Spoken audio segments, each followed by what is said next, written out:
Welcome to the Movers and Shakers podcast, where real students are doing real deals in the world of multifamily real estate. I'm Vince Gethings, the owner of the Wheelwell Profits Academy. Listen in as we dive into the journeys of driven individuals who are turning their dreams into reality. These people are just like you, taking action and making things happen. If you enjoy the show, please like, subscribe, and if you're ready to take action, check us out at wheelwellprofits.com to learn more about our incredible community. Let's get started. This is Movers and Shakers, where we interview the upcoming generation of Make It Happen multifamily investors to share their story. Welcome to the Movers and Shakers podcast. My name is Gino Barbaro, co-founder of Jake and Gino, multifamily investor, educator, father, mentor, and I'm joined by my co-host, my brosif, Joshua Ryan Rusin, the guy with the slick hair there. Looking good today, Josh, the community director of Jake and Gino. Mr. Rusin, how are we doing today? Gino, doing well here today. Super excited about a lot of things that we got going here in upcoming Money Mixer. We're going to be out in Nashville touring some properties. Excited about our annual Multifamily Mastery Live event. We got some really heavy hitters there speaking, and it's going to be 650 plus multifamily investors. Just making it happen at the highest level. Gino, what's got you excited today? Well, first and foremost, the guest we have on today is exciting. He's exciting because I've seen his growth. We were just speaking before the show about being retired and, sitting around and not creating and not producing. And the word retirement is not in the Bible, everybody. That means we need to continue to grow. And that's what this guest has done for the last year and a half. He's just grown like a monster. Speaking of our guest today, we have one heavy hitter with us here, and we have Dr. Dan Handford. So Dan is a managing partner with PassiveInvesting.com. He and his wife, Danae, along with their 4 children, 3 girls, 1 boy, reside and work in Columbia, South Carolina. He has an extensive, successful background in starting multiple 7-figure businesses from scratch, including a large group of non-surgical, orthopedic, and sports medicine clinics located in South Carolina. His family of companies have annual budgets in excess of $10 million. He's also the founder of Multifamily Investor Nation, where he educates a nationwide group of multifamily investors on how to properly invest in multifamily assets. He's also the co-host, along with his wife, of Tough Decisions for Entrepreneurs, a podcast which can also be found on iTunes and Google Podcasts. Wow. Welcome to the show, Dan. Thanks, Josh. Thanks, Gino, for having me. Looking forward to the episode today. Yeah. So Dan, I want to take it back to your background in the early days. So I know you have your chiropractic license. Let's walk it through. You're going, how did you get on that track? How did you get on real estate? Why the different businesses? I'd love to get just some of the basics of you and how you got your start and where you came from. Sure. Yeah. So it kind of goes back to when I was in chiropractic college. So, even prior to that, I had a business where I was actually doing web design, web hosting, networking, things like that in the local market of Greenville, South Carolina. And I quickly learned that I really enjoyed chiropractic, and because I was actually designing a website for a chiropractor, and he actually went to my church at the time, and so we connected and started designing his site. I ended up leasing some office space from him, a little small 250 square foot office to be able to get outside of my parents' house, and started asking him lots of different questions about chiropractic and things like that. And then my wife's uncle, my now wife's uncle, she wasn't my wife at the time, but he actually was starting a clinic in Greenville, South Carolina, moved from Jacksonville, Florida, actually, to Greenville, South Carolina. And I actually helped him start that clinic.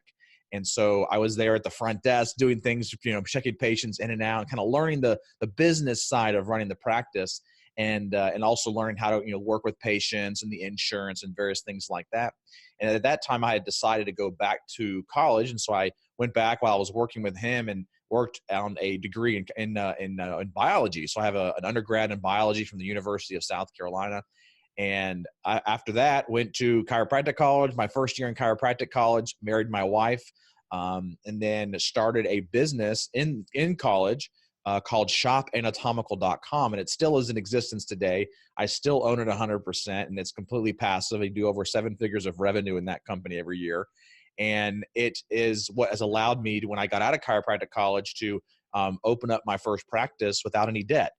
And so started that first clinic, and for the first couple of years did some chiropractic services, saw patients on a day-to-day basis. What I found out earlier on is that even though I was, my own boss, if you will, I was still capping my income because I could only see so many patients every hour, and I can only charge so much for those visits. And so I was tied to the practice. I couldn't, and if I want to go on vacation for a week, guess what? No revenue came in. So, I quickly learned that I was kind of stuck, right? Mm-hmm. It was still, great to be able to, make my own schedule and things like that. But there's definitely some limitations. And so at that time, I started to hire on some other associate chiropractors to work for me. And then really, decided after going to a conference and learned that how I could integrate medicine with the chiropractic services, and started to do what's called an integrated clinic, where we had an MD on site, and we also had the chiropractic going on at the same time, as well as physical therapy. So we had this big monstrosity going on. And then, about 4 years ago, we decided to expand our clinics. We wanted to expand from just one clinic to about 5 clinics. And we also wanted to reduce and remove and eliminate the chiropractic services from our offices. So right now our goal was to set it out so that in 24 months, we were going to grow from 1 clinic to 5 clinics. And we actually completed that in 18 months, which was pretty exciting to be able to get it done early. And what we had found is that we didn't give up the chiropractic because we didn't like it or whatever. What I felt is that our ability to serve more people with the type of medicine that we do, which is non-surgical orthopedics and sports medicine. We do a lot of prolotherapy, PRP, stem cell treatments, those kind of things, are people who have actually gone to a chiropractor and it has not worked as well. And so those chiropractors are now referring to us. Whereas if we did chiropractic in the office, they wouldn't refer to us because they would think we're going to steal their patient. And so we cut that out, build those referral networks, and then we're able to expand from just 1 clinic to 5 clinics earlier because we were able to reduce the footprint of the offices from 5,000 square feet down to about 2,000 to 2,500 square feet in each one of those offices. And then what I found about 2 years ago is that I was, I'm a growth oriented person. And so I like to be able to build things. And I had built this group of clinics to, 5 locations. And I really didn't feel like I wanted to grow it any more than that. And I was also starting to write lots of checks, lots of really big checks to the government, these 6 and 7 figure checks. And I was just tired of doing that. And so I knew that there had to be a different way to be able to reduce that taxable liability. And so that's what I started to do is kind of, research, what could I do to be able to reduce my taxable liability to as close to zero as possible. And so that was really where I fell into the real estate bug. I know a lot of people will talk about, reading various books and things like that kind of got them that little itch or that bug to be able to do it. And, I didn't. I just started doing some research. I knew kind of real estate in the background was, something that I wanted to do, but I had never had the time. And so I had promoted at that time my COO to the CEO position so I could step out of the day-to-day operations of the clinics. And so for the last year and a half, I haven't even been in the clinics at all. He's been running everything from the day-to-day. And we have about 50 employees in that organization. And I still have, financial reports I look at every Monday morning. I call my financial or my Monday morning reports that take me about 30 minutes to an hour to kind of review those every Monday morning. And then about once a month, I'll meet with my corporate team for about an hour just to make sure that I have my vision of the practices continuing to move forward. But I started straight into the multifamily space and, started to go to, various conferences and seminars and try to, really, vet who I wanted to work with and, where I wanted to work. Did I want to work in, buying these small single family homes, like maybe a duplex or a triplex, or did I want to go into, the middle size or the smaller size, which is kind of like, 50 to 100 units, somewhere around in there, or maybe even smaller. Or did I want to go 100 plus units out the gate and just really hit it heavy? And I had sat back and I said, well, if I'm going to step away from this big, group of clinics and these businesses that I have, I didn't want to go small. I wanted to go out big. But I knew I had to make sure I hired somebody to help me with that. And so I did hire a mentor, and he has helped me get to where I am today. And I think that, for me, one of the biggest things I did was hired somebody, because I talked to so many people that don't hire a mentor, and they're like, oh, I don't think you should start big. You should start small because you need to get your cuts and you need to get your bruises and various things like that. And I said, and I tell people that tell me that, I'm like, well, that doesn't make any sense, because I would rather pay somebody who's already had those cuts, who's already gone through those ropes and had those issues, so that I don't have to make those same mistakes. And so for me, I feel like what has allowed me to be able to, achieve the level of success that I've had so far in multifamily is the ability to really just, bite the bullet and hire a mentor to really get me to the next level. I love that. I always say you're going to learn one way or the other, and it's either the school of hard knocks or the school of applied knowledge. Take your choice. One pays in lumps and bruises, and one you pay up front for, right? And you shortcut that learning curve and get there quicker. So definitely, got to give you with that one. That's very exciting. So Josh, what I think, the acronym that we use on the show sometimes is called the dig jam, right? Damn, I'm good. Just ask me. Well, Dan Handford is damn, I'm good. I'm going to hire somebody else out and help me, right? Because, you don't know what you don't know. I mean, like, I want Dan to talk about that mindset, because a lot of people, Dan might be in a different position. He's already built a business. And I think he realized that multifamily really is a business. That's what it's all about. When people get in from single family into multifamily, they're thinking about the landlord. You're thinking about all the things that what they think real estate is, when in reality, real estate really is multifaceted, like what Dan was doing and being able to build a business. Dan, can you tell the listeners out there how they should actually try to think about getting into multifamily? And if they do have some capital, like syndication, hey, if you can't raise money for your deal, raise money for somebody else's deal. What are some of the tips you can give people to start getting into multifamily? Yeah, I think what you just said is something that I harp on quite a bit with a lot of different people, especially my own investors in my projects. Is, a lot of times they'll say, well, you've only been into it for 2 years, well, why should I invest with you as somebody else who's been into it for, say maybe, 10 years or so, or 15 or 20. And, at the end of the day, what we are doing is just what you said, is we are buying businesses. Mm-hmm. We're not really buying real estate. I mean, the nice thing is we're buying a business that just so happens to have real estate attached to it. So we get all the benefits of real estate. But at the end of the day, when you're starting to talk about these larger multifamily properties, and even some of the smaller ones, you're buying a business. And so you have to learn how to manage people. You have to learn how to, put in systems and procedures and processes to be able to make that business work. And even better, you also have to know how to pivot when it's time to pivot, when there is some sort of market correction or downturn, or who knows, a lawsuit coming along down the line or whatever. You have to have somebody on that sponsorship team that knows how to run a business. Because at the end of the day, you are running a business. And so, I highly encourage people to understand that concept, because if you think that you're just buying real estate when you're buying multifamily, you're in the wrong space. So you have to really change that mindset of that, I am actually buying a business and I have to run it that way as well. And there's two sides to this business. There's the resident, right, who is the customer of the actual, apartment complex that you're actually buying. But your other customer is your investor. So you have to have this fine balance of satisfying your residents, but also satisfying your investors, because you want your residents to renew, but you also want your investors to renew as well, meaning that you want them to continue to invest in your properties over and over and over and over and over. But one of the first things that I did in the very beginning, to answer your other question, Gino, is I did that very same thing in the syndication space. Is I helped join somebody else's team and co-sponsor with them and help them from a capital raising standpoint. And for me, it was really an eye opener, because I think you've probably heard this before, but you think you can raise $1 million and you go into your first deal and you're like, holy crap, this is a whole lot harder than it sounds, And instead of just doing $1 million, I think that first one I only did like $500,000, and of that $500,000, 100 of it was mine.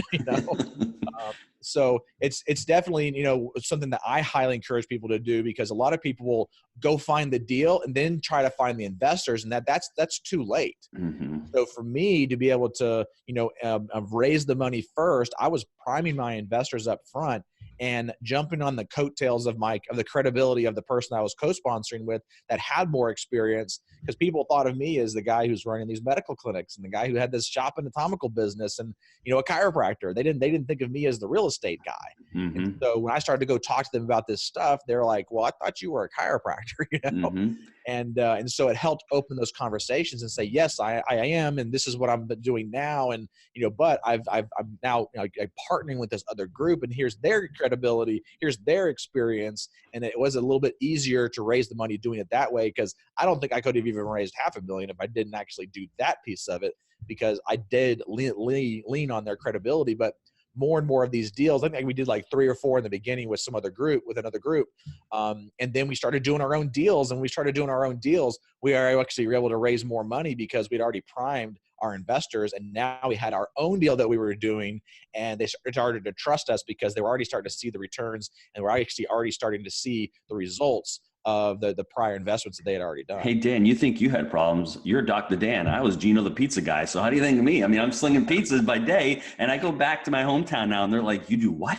I'm like, I own 1,000 units by myself, and I'm syndicating. And they look at me like, how did that happen? You know how it happens, Dan? It happens like you. You started small. Raising $500,000 is not a huge thing for you. I don't want the listeners to be discouraged and say, I have to start really big. I tell everyone, think big and start small, but you have to start. A duplex house hacking, that's okay. If that's where you can start there, get the experience, attempt whatever it is you can start, just start, because I tell you one thing, you're either going to love it or you're going to hate it. If you hate it, you can sell out now and you might lose a few shekels, as they say. If you love it, the sky's the limit, because then you start just gravitating towards it. You start loving it. You start seeing the cost segregation going on. You start seeing the potential to principal pay down, the cash flow, the appreciation, the business building, the scalability, the economies of scale. I can keep going on and on. I got my hands going on. The way you're affecting actually the communities that you have, right? Because you are raising rents, but at the same time, you're affecting these communities in a positive way, because a lot of these assets that Dan buys and that we buy are neglected. They need a little tender loving care. So you don't go in there and just raise rents. You're actually adding value to the tenants. So what was your first raise? How did that go? I mean, how did you meet the group that you did it with? And just tell us some other than the fact that you have $1 million pledged, and you know when you have $1 million pledged on soft commitments, usually 50% of that comes in and you're like, okay, I get 50%. What were some of the challenges that you faced on that first raise? Well, on the first raise, it was a group that I had found through my mentor. So, and then he was able to, it was another one of his mentees, if you will. So we had met at a conference and, kind of, connected up and had some conversations. And, I had, actually met him, the main operator and his partner, and then also one other person that was part of it as well. I think it was one of the loan guarantors on the project as well. And so I felt really comfortable with the project and the group. And so from there, just started, making calls and phone calls and, sending out emails to various people that I had. And in the beginning, I didn't have a process, right? So I didn't have this email list that I have now that I could tap into. And, I didn't really have a lot. What I did is what my mentor told me to do is I had a spreadsheet. And I wrote down on that spreadsheet anybody and everybody that I could call that I think could potentially invest in a project.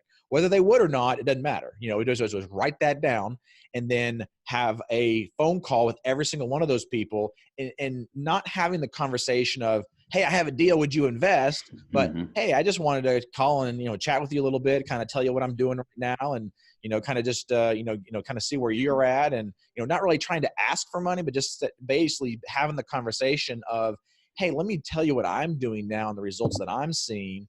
And then what you'll find on those phone calls is either the person's going to go, oh, that's interesting, or they're going to say, tell me more, right? They're going to start diving in and asking lots of different questions. And it kind of gives you those signals as to whether or not they might be a potential investor in the future. And so I had some investors that I called up and, told them what I was doing. And, they follow me quite a bit even with some of my other stuff. And they're like, well, whatever you're putting in, I want to, whatever project you're putting money in, I want to put money in. And even today, those same people have put in money to every single project that we've done, even the ones that we've done are on our own. And so those are the types of investors you like, right? Because, they're pretty much banked money that you can guarantee that you're going to have something in that investment. But it also makes you as the sponsor be more cognizant of the investments that you actually put yourself into, because you have somebody like that is blindly giving you money because they just trust you. Well, you have to make sure that you handle that trust properly, and you only get into projects that actually make sense and that you would put your own money into. Because there's been deals that we've seen that the numbers look good, but I look at the numbers, I'm like, yeah, the numbers look okay, but I don't want to be in that market. Like there's just something about that market that just doesn't make sense to me. No wonder the numbers are good, right? So there's sometimes a story behind why the numbers can be so good versus the numbers not being so good. But That's why in our group we have 3 different partners, myself and 2 other people, and before we put any LOIs on any project, we look at the underwriting together on a Zoom meeting and pull it apart and make sure we were okay with where it's located, and even if we're, say, in a market like Charlotte or Atlanta, which is kind of where we're focused right now, is in the Carolinas and then Charlotte and Jacksonville. And when we're in those types of markets, you guys know this too, that there are sub-markets within each one of those cities that I do not ever right now want to put my money in. I don't care how good the numbers look, right?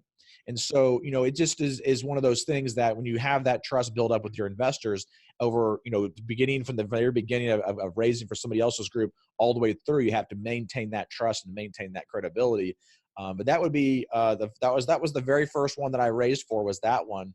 And there was another deal that was our very first deal that we got that I would say more than paid. I guarantee it more than paid for our program, for our mentorship program that we paid for. And it was worth every dime, because I had a 1 and 47-second phone call with that mentor that gave me advice that allowed me to be able to win a deal. That's awesome. So what projects excite you? I mean, what are you looking for in projects? And it's just simple. Everyone says, oh, what's the cap rates and all that. But I see if everyone has a chance, read the book, Big Shifts Ahead. Big Shifts. I forget what it's called. It's a demographic book. Everyone's migrating down south. So that's why Dan is in those markets, right? We're becoming a renter nation. 60% of households are buying 50-year home ownership at a 50-year low. When we go into recession, people are not going to be buying homes. They're going to be actually renting. It's still cheaper to rent than it is to buy. The 2008 recession just wiped out home ownership. And I think the millennials and I think people in their 30s and 40s are not seeing home ownership like it used to be. And right now we're at a top end of the market for housing. So why buy a house right now? Let me wait till everything resets. So what projects really excite you that you're going after right now? Yeah. So right now, as far as the markets that we're in is we're heavily focused in the Carolinas. So I'm right now located in Columbia, South Carolina. I don't invest in Columbia, South Carolina. There's like a few pockets within this city that I might invest in, but so far, I had a deal 2 days ago that came across my desk. The broker called me and said, "Hey, I just sent you an off-market deal in Columbia, South Carolina." I'm like, "I don't invest in Columbia, and he's like, "Well, the numbers look good." And I'm like, "But I don't want a property in that part of Columbia, But really, Charleston, South Carolina, Greenville, South Carolina, Charlotte, and then Raleigh, North Carolina. And then we're also looking out into the Atlanta, Georgia, and the Jacksonville markets as well. Not as heavy in those markets, but still kind of taking a peek into some of those projects. So can you tell the investors why not Columbia, but why Charleston and why Charlotte? Sure. So when I look at a market, I want to see that there are lots of stability in that market. So yes, I want increase in population. Yes, I want increase in median household income growth, especially with that local submarket within that city. But one of the things I really, really like to see is blue chip companies that are surrounding the property and surrounding that market, which creates stability in no matter what the economy does. And so in Columbia, I just can't put my finger on an industry here.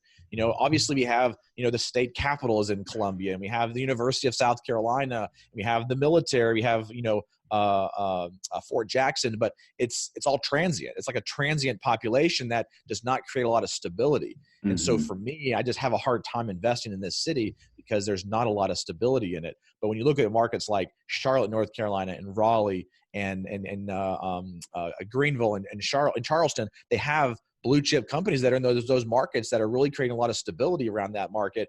And it's not just that there already are on blue chips there, but there's more coming into the market. And so, and then just to kind of repeat again, in Columbia, they are projecting that there is going to be blue chip companies coming into Columbia, but I don't invest in it yet until they're there, because otherwise I'm speculating that they're actually going to come. And then you start to have issues like Amazon HQ2 up in New York City, where a lot of people invested and bought a lot of properties and then lost their shirts because they pulled out. And that's speculation. And I don't invest in speculation. I want to make sure that when I put my investors in a project, that we're putting them into a project that is not speculative. We know we're going to have the actual play that we're projecting on it. And even if we don't, we're not going to lose our shirt on it, right? We're going to, instead of maybe doing like a 16, 17% IRR, maybe we do it 8, 9, or 10% because the market shift, there's a downturn, but we're not going to like lose their capital. And most investors, if you tell them that if there's a downturn in the economy and you get an 8% instead of a 16%, would you still be happy? They're saying yes, Because the stock market is going to be at 21,000 exactly, as opposed to 26,000. The two infamous words that everyone has to remember are shovel ready. Whenever you hear that they're coming, you don't buy that they're coming. You buy on, you can say on the announcement, but you buy when they actually start breaking ground. Those blue collar jobs will translate into a multiplier effect of white collar jobs will translate into blue collar jobs. So that's an awesome strategy. I have one last question before we go to the short answers. What is your best advice for anybody trying to get into multifamily? I mean, like you said, I know it's the mind shift, but what would you tell them to do to get into multifamily? Number one thing you should do is get a mentor.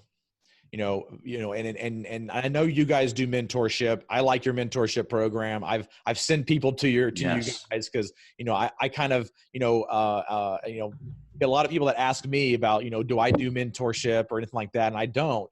I don't have the time for it, but I know you guys have a great program. So obviously, I'd encourage any of your listeners to reach out to you guys to get that mentorship and things like that. That would be the number one thing that I would say is find a mentor, because yes, you might think it's expensive, but I guarantee you that a year later, when you buy your first or second deal, you're going to look back and go, man, that was worth every penny. Mm-hmm. I love that. Let's take a quick break to hear from our sponsors. Gino, I know a lot of our listeners are wanting to take their multifamily investing business to the next level. I know that you've been hard at work helping Jake and Gino students do just that using our framework. Can you explain to the listeners how they can get our help? Guys, we've been hard at work growing our community of like-minded investors, and the results of our members has been nothing short of incredible. We're looking to grow this amazing group. What we're looking for is those who want to follow our proprietary framework that we've created. Buy right, manage right, and finance right. Leverage our connections, education, and mentorship as ways to take your business to the next level. So if you're interested in finding out more about how you can become a part of our amazing community, apply to work with us at jakeandgino.com/apply. All right, Dan, I got some short answer questions here for you. So what is your favorite book you've ever read and why?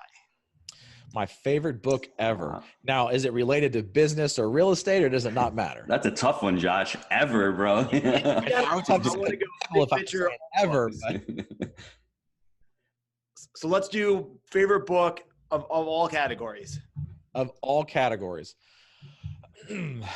Well, I would say that the book that kind of always comes to my mind when I'm thinking of a book related to business that has really helped me and kind of propelled me to change my mindset is the 10X Rule by Grant Cardone.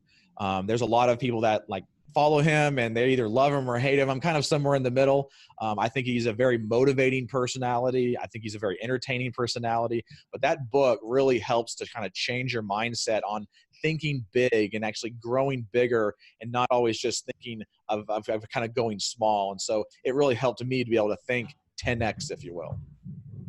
Love that. What about your best habit for success? My best habit for success is really having a mastermind that I'm a part of on a regular basis. So, right now I'm in a couple of them. I have one in real estate that I'm a part of, one of them in business that I'm a part of, and one of them in marketing that I'm a part of. So, I'm a big believer in mentors. I'm also a big believer in masterminds, because I feel like for me, what has helped me to get to the level of success that I've had so fast is that I've leaned on other people that are doing similar things that I am, and we can learn from each other and actually achieve what we want to achieve faster than having to just do everything else on our own. I love that. So guys, there's been a lot of golden nuggets on this show. I want to go over a few of them. So first off, when Dan was first getting into multifamily, what he realized is leaning on someone more experienced, and a piece of something is better than 100% of nothing.